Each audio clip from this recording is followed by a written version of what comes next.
शांति, ओम शांति, ओम शांति। सभी ब्राह्मण आत्माओं से निवेदन है, कृपया अपने आत्मिक स्वरूप में स्थित होकर मुरली सुने।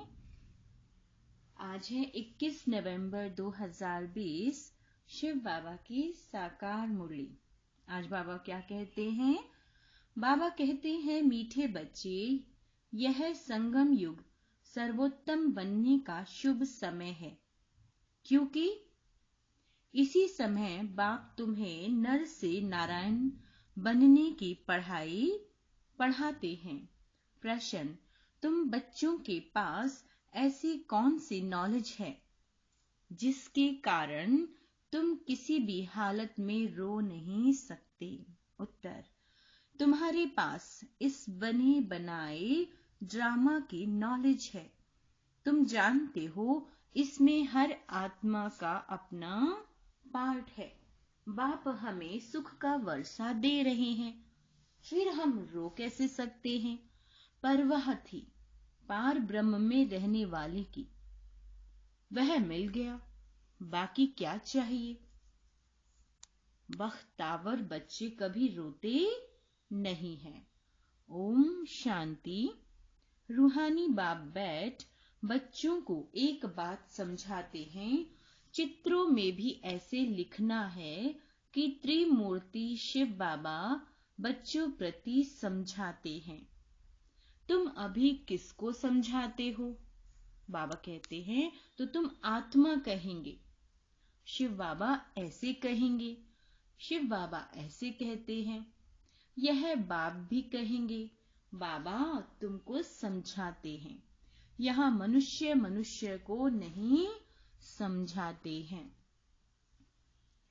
लेकिन परमात्मा आत्माओं को समझाते हैं, या आत्मा आत्मा को समझाती है। ज्ञान सागर तो शिव बाबा ही है, वह है रूहानी बाप। इस समय रूहानी बच्चों को रूहानी बाप से वर्षा मिलता है। जिस्मानी अहंकार यहाँ छोड़ना पड़ता है। इस समय तुमको देही अभिमानी बन बाप को याद करना है। कर्म भी भल करो, धंधा दोरी आदि भल चलाते रहो। बाकी जितना समय मिले अपने को आत्मा समझ बाप को याद करो, तो विकर्म विनाश होंगे। तुम जानते हो, शिव बाबा इसमें आया हुआ है। वह सत्य है, चैतन्य है, सत्य चित्त आनंद स्वरूप कहते हैं। ब्रह्मा विष्णु शंकर अथवा कोई भी मनुष्य मात्र की यह महिमा नहीं है। ऊंचे से ऊंचा भगवान एक ही है, वह है सुप्रीम सोल। यह ज्ञान भी तुमको सिर्फ इस समय है, अभी फिर कभी मिलना नहीं है। हर 5000 वर्ष बाद बाप आते हैं। बाबा कहते हैं, तुमको आत्म अभिमानी बनाए बाप को याद कराने, जिससे तुम तमो प्रधान से सतो प्रधान बनते हो। बाबा कहते हैं, और कोई उपाय नहीं। भल मनुष्य पुकारते भी हैं, हे पतित पावन आओ, परंतु अर्थ नहीं समझते। पतित पावन सीता राम कहें तो भी ठीक है। तुम सब सीताएं अथवा भक्तियां हो, वह है एक राम भगवान। तुम भक्तों को फल चाहिए भगवान द्वारा। मुक्ति व जीवन मुक्ति यह है फल। मुक्ति जीवन मुक्ति का दाता वह एक ही बाप है। ड्रामा में ऊंचे से ऊंच पार्ट वाले भी होते हैं और नीचे पार्ट वाले भी होते हैं। यह बेहद का ड्रामा है, इसको और कोई समझ ना सके। तुम इस समय तमो प्रधान कनिष्ठ से सतो प्रधान पुरुषोत्तम बन रहे हो। सतो प्रधान को ही सर्वोत्तम कहा जाता है। इस समय तुम सर्वोत्तम नहीं हो, बाप तुमको सर्वोत्तम बनाते हैं। बाबा कहते हैं, यह ड्रामा का चक्र कैसे फिरता रहता है, इसको कोई भी नहीं जानते। कलयुग संगम, फिर होता है सतयुग। पुराने को नई कौन बनाएंगे? बाबा कहते हैं, बाप बिगर कोई बना न सके। बाप ही संगम पर आकर पढ़ाते हैं। बाप न सतयुग में आते हैं, न कलयुग में आते हैं। बाप आते हैं, कहते हैं मेरा पार्ट ही संगम पर है, इसलिए संगम युग कल्याणकारी युग कहा जाता है। बाबा कहते हैं, यह है ऑस्पिशियस, बहुत उच्च शुभ समय संगम युग, जबकि बाप आकर तुम बच्चों को नर से नारायण बनाते हैं। जबकि बाप आकर तुम बच्चों को नर से नारायण बनाते हैं। मनुष्य तो मनुष्य ही हैं, परंतु दैवी गुण वाले बन जाते हैं। उनको कहा जाता है आदि सनातन देवी देवता धर्म। बाप कहते हैं, मैं यह धर्म स्थापन करता हूँ, इसके लिए पवित्र जरूर बनना पड़ेगा। पतित पावन एक ही बाप है, बाकी सब हैं ब्राइड्स, भक्तियां। पतित पावन सीताराम कहना भी ठीक है, परंतु पिछाड़ी में जो फिर रघुपति राघव राजा राम कह देते, वह रॉन्ग हो जाता है। बाबा कहते हैं, मनुष्य बिगर अर्थ जो आता है सो बोलते रहते हैं, धुन लगाते रहते हैं। तुम जानते हो चंद्रवंशी धर्म भी अब स्थापन हो रहा है। बाप आकर ब्राह्मण कुल स्थापन करते हैं। इनको डिनाइस्टी नहीं कहेंगे, यह परिवार है। यह न तुम पांडवों की न कौरवों की राजाई है। गीता जिसने पढ़ी होगी उनको यह बातें जल्दी समझ में आएंगी। यह भी गीता है। कौन सुनाते हैं? भगवान। तुम बच्चों को पहले पहले तो यह समझानी देनी है कि गीता का भगवान कौन है। वह कहते हैं भगवान कृष्ण भगवानुवाच्य। अब कृष्ण तो होगा सतयुग में, उनमें जो आत्मा है वह तो अविनाशी है। शरीर का ही नाम बदलता है, आत्मा का कभी नाम नहीं बदलता। बाबा कहते हैं, श्री कृष्ण की आत्मा का शरीर सतयुग में होता है, नंबर 1 में वही जाता है। लक्ष्मी नारायण नंबर 1, फिर है सेकंड, थर्ड, तो उनके मार्क्स भी इतने कम होंगे। यह माला बनती है ना, बाप ने समझाया है, रुंड माला भी होती है। विष्णु के गले में रुंड माला दिखाते हैं। तुम बच्चे विष्णुपुरी के मालिक बनते हो नंबर वार। बाबा कहते हैं, तो तुम जैसे विष्णु के गले का हार बनते हो। पहले पहले शिव के गले का हार बनते हो। उनके रुद्र माला कहा जाता है। उनको जो जपते हैं माला पूजी नहीं जाती, सिमरी जाती है। माला का दाना वही बनते हैं जो विष्णुपुरी की राजधानी में नंबर वार आते हैं। बाबा कहते हैं, माला में सबसे पहले होता है फूल, फिर युगल दाना। प्रवृत्ति मार्ग है ना, प्रवृत्ति मार्ग शुरू होता है ब्रह्मा सरस्वती और बच्चों से। यही फिर देवता बनते हैं। लक्ष्मी नारायण है फर्स्ट, ऊपर में है फूल शिव बाबा। माला फेर फेर कर पिछाड़ी में फूल को माथा टेकते हैं। शिव बाबा फूल हैं जो पुनर्जन्म में नहीं आते, इनमें प्रवेश करते हैं। बाबा कहते हैं, वही तुमको समझाते हैं। इनकी आत्मा तो अपनी है, वह अपना शरीर निर्वाह करती है। उनका काम है सिर्फ ज्ञान देना। बाबा कहते हैं जैसे कोई भी स्त्री व बाप यदि मरता है तो उनकी आत्मा को ब्राह्मण के तन में बुलाते हैं। आगे आती थी, अब वह कोई शरीर छोड़कर तो नहीं आती है। यह ड्रामा में पहले से ही नूंद है। यह सब है भक्ति मार्ग। वह आत्मा तो गई, जाकर दूसरा शरीर लिया। तुम बच्चों को अभी ये सारा ज्ञान मिल रहा है। बाबा कहते हैं इसलिए कोई मरता है तो भी तुमको कोई चिंता नहीं। अम्मा मरे तो भी हलवा खाना। शांता बहन का मिसाल बाबा बताते हैं। बच्ची ने जाकर उन्हों को समझाया कि तुम रोते क्यों हो। उसने तो जाकर दूसरा शरीर ले लिया। रोने से लौटकर थोड़े ही आएगी। वक्तावर थोड़े ही रोते हैं। कोई वहां सबका रोना बंद कराए, समझाने लगी। ऐसे बहुत बच्चियां जाकर समझाती हैं। अभी रोना बंद करो, झूठे ब्राह्मण भी नहीं खिलाओ।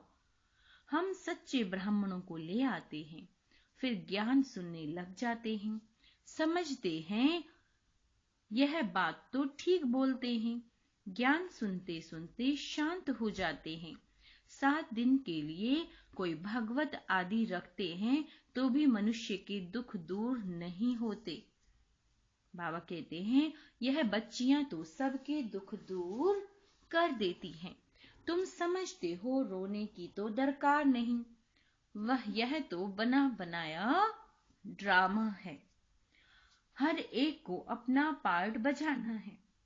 कोई भी हालात में रोना नहीं चाहिए। बेहद का बाप टीचर गुरु मिला है, जिसके लिए तुम इतना धक्का खाते रहते हो।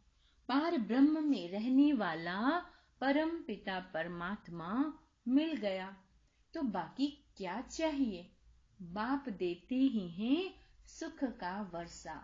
तुम बाप को भूल जाते हो, तब रोना पड़ता है। बाप को याद करेंगे तब खुशी रहेगी। ओहो, हम तो विश्व के मालिक बनते हैं। फिर 21 पीढ़ी कभी रोएंगे नहीं। 21 पीढ़ी अर्थात पूरा बुढ़ापे तक अकाले मृत्यु नहीं होती है। तो अंदर में कितनी गुप्त खुशी रहनी चाहिए। तुम जानते हो हम माया पर जीत पाकर जगत जीत बनेंगे। हथियार आदि की कोई बात नहीं। हम तो शिव शक्तियां हैं। तुम्हारे पास है ज्ञान कटारी, ज्ञान बाण। उन्होंने फिर भक्ति मार्ग में देवियों को स्थूल बाण खड्ग आदि दे दी है।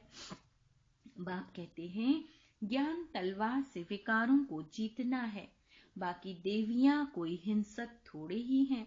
यह सब है भक्ति मार्ग। साधु संत आदि हैं निवृत्ति मार्ग वाले। वह प्रवृत्ति मार्ग को मानते ही नहीं। तुम तो संन्यास करते हो सारी पुरानी दुनिया का, पुराने शरीर का। अब बाप को याद करेंगे तो आत्मा पवित्र हो जाएगी। मीठे बाबा कहते हैं ज्ञान के संस्कार ले जाएंगे, उस अनुसार नई दुनिया में जन्म लेंगे। अगर यहाँ भी जन्म लेंगे तो भी अच्छे घर में, राजा के पास व रिलीजियस घर में जाकर वह संस्कार ले जाएंगे। सबको प्यारे लगेंगे, कहेंगे यह तो देवी है। कृष्ण की कितनी महिमा गाते हैं, छोटेपन में दिखाते हैं। माखन चुराया मटकी फोड़ी, यह किया, कितने कलंक लगाए हैं। अच्छा, फिर कृष्ण को सांवरा क्यों बनाया है? वहां तो कृष्ण गोरा होगा ना। फिर शरीर बदलता रहता है, नाम भी बदलता रहता है।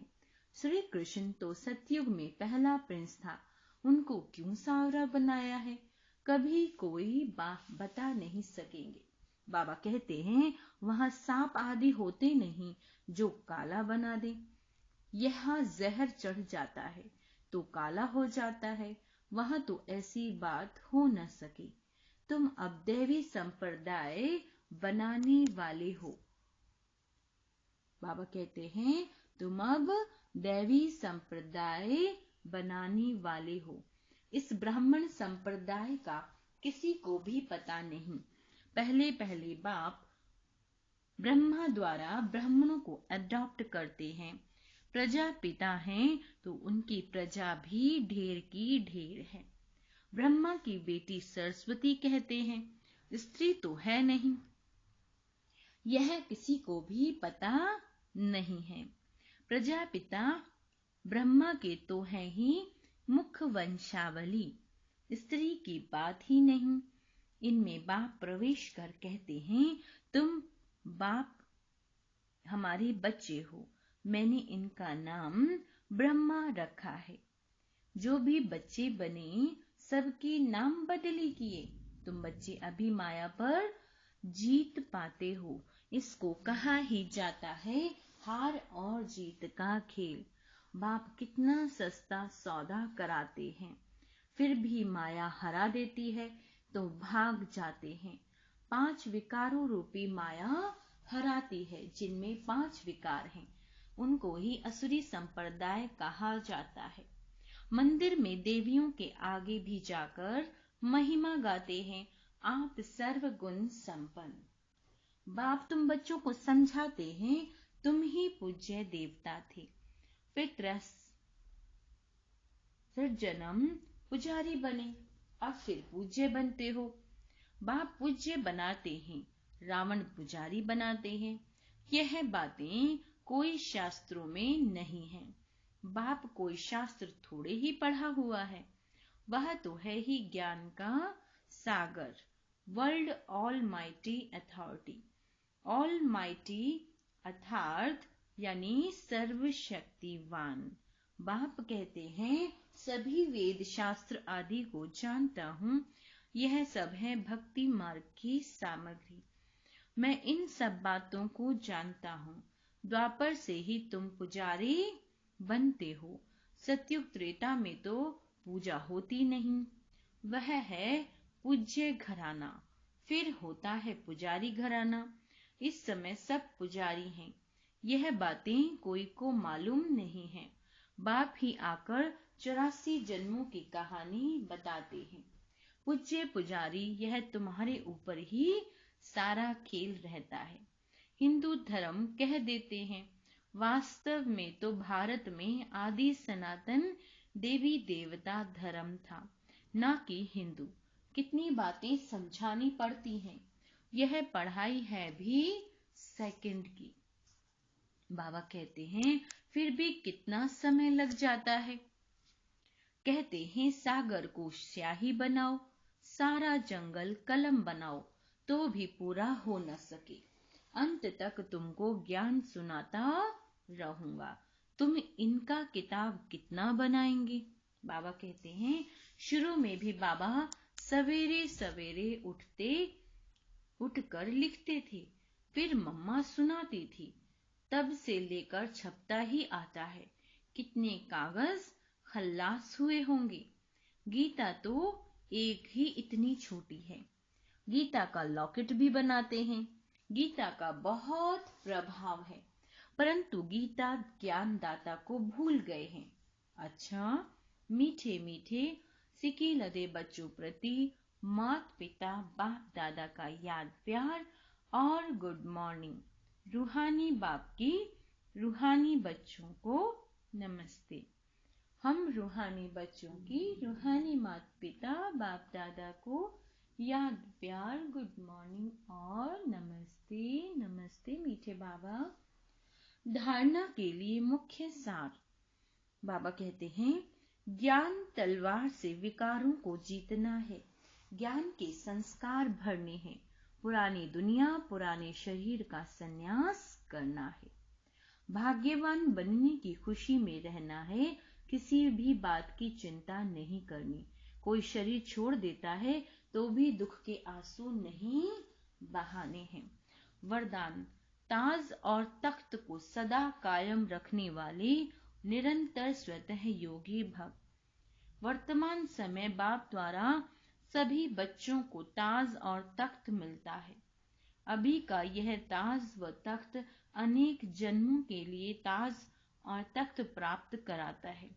विश्व कल्याण की जिम्मेवारी का ताज और बाप दादा का दिल तख्त सदा कायम रहे तो निरंतर स्वतः योगी बन जाएंगे।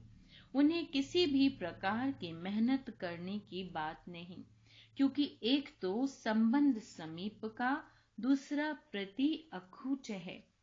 जहाँ प्राप्त होती है वहाँ स्वतः याद होती है। स्लोगन: प्लेन बुद्धि से प्लेन को प्रैक्टिकल में लाओ, प्लान को प्रैक्टिकल में लाओ तो सफलता समाई हुई है।